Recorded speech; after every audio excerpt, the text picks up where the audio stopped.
Hey guys, so I got a few requests to do a comparison between the OnePlus 5 and the S7 Edge, given that they're about the same kind of price nowadays. So we're just going to start them up. So obviously the S7 Edge has come down in price quite a lot. You can get them for about €400 now, which is like the base model of a OnePlus 5.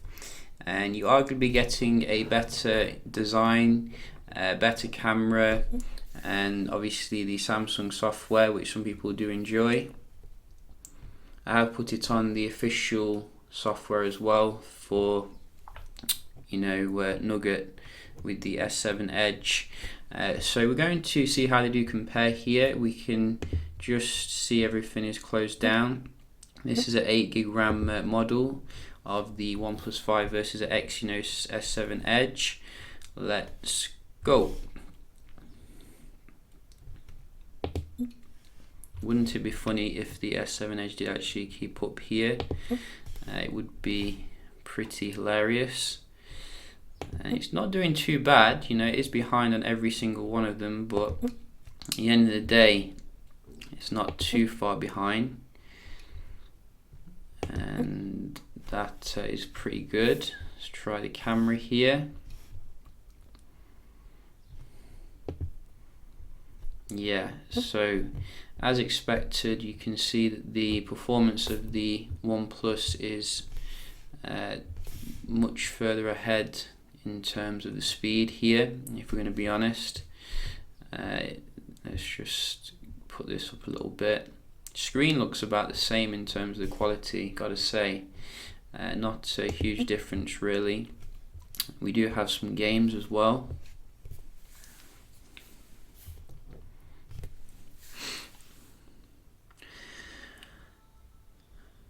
For those of you who got an S7 Edge, some of the things to consider here is that you will be getting greatly improved battery life, in my opinion, because obviously the S7 Edge, the fast charging etc. after a year does the battery in, I found. So I think they figured it out this year when it comes to the battery longevity.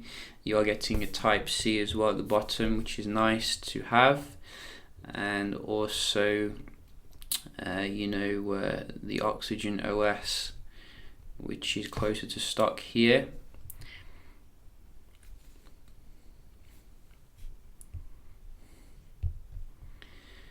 So I don't think I logged into this one, which is annoying. I think I logged into the other one, so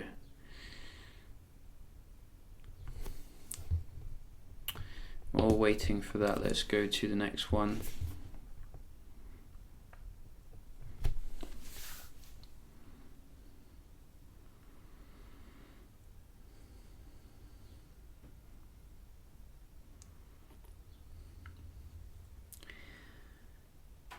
So both loading, this one about the same, but it looks like the OnePlus 5 is the winner with this one as well. Very nice. Another good thing about the S7 Edge is that the fingerprint sensor is in a good place compared to the S8, so that could be something to consider, because it's in a really horrible place with subsequent Samsung phones. And it looks like it's going to be in the same place as well for the Note 8, based upon some leaked pictures. So you're also getting waterproofing, dust proofing on the S7 Edge, which is nice to have.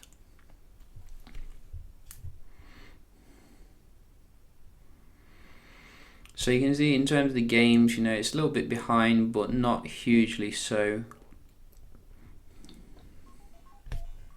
Certainly not enough to, rush out and upgrade really, if we're going to be honest.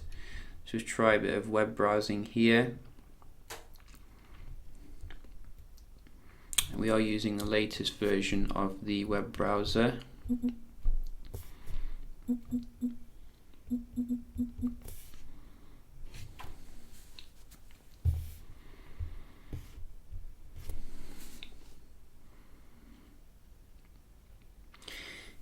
So very very snappy load on both of them, but I think the OnePlus 5 was a little bit faster here,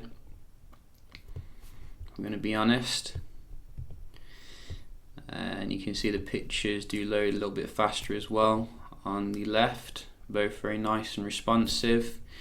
You don't get that slope effect on the OnePlus 5, which is a bit boring compared to the S7 Edge here, which is nice.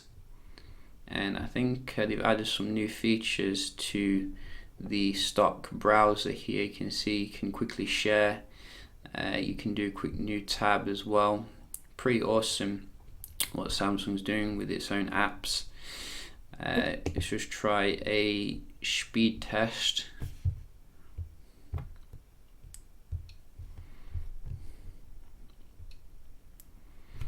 So once again, it's on the wrong one. And go. S7 Edge was the undisputed king of the speed test in 2016. Way ahead of pretty much everything else. You can see it's still very good. I'm going to keep this phone forever, I think. The S7 Edge. Until the battery dies completely. And OnePlus 5, you see, you know, what's this about? Not the best score I've ever seen. It is running the latest Oxygen OS updates, which apparently fixed some sort of Wi-Fi issue, but it doesn't seem to have on mine.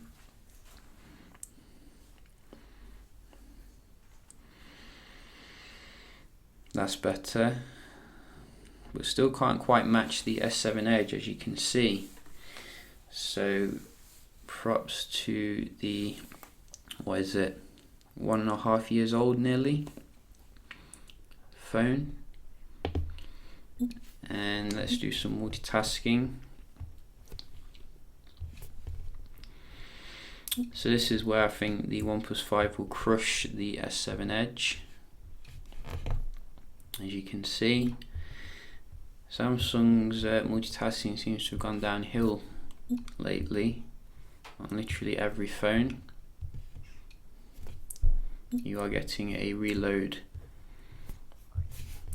So I don't need to do every single one of them, because you can see who is ahead here. Games.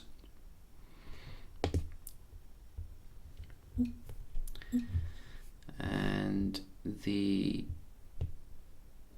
where is it? CSR.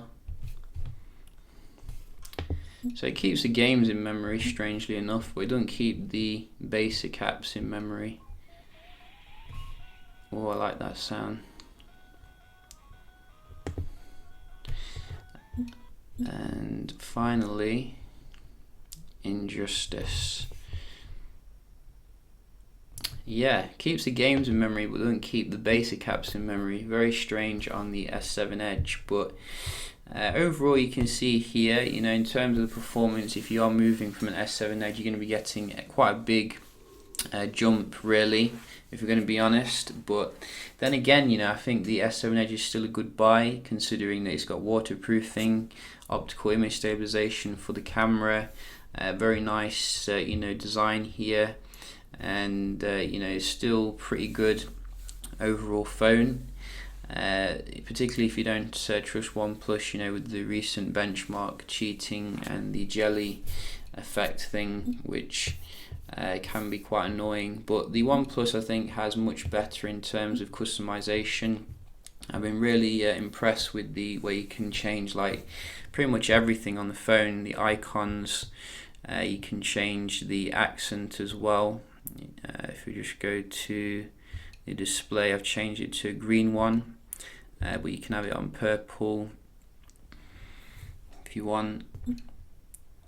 So I really like the customization options of the OnePlus.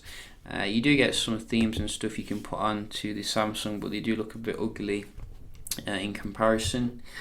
So yeah, just a quick little video here for those who requested it. Hope you found it helpful if you are looking to get the OnePlus, and I'll see you in the next one.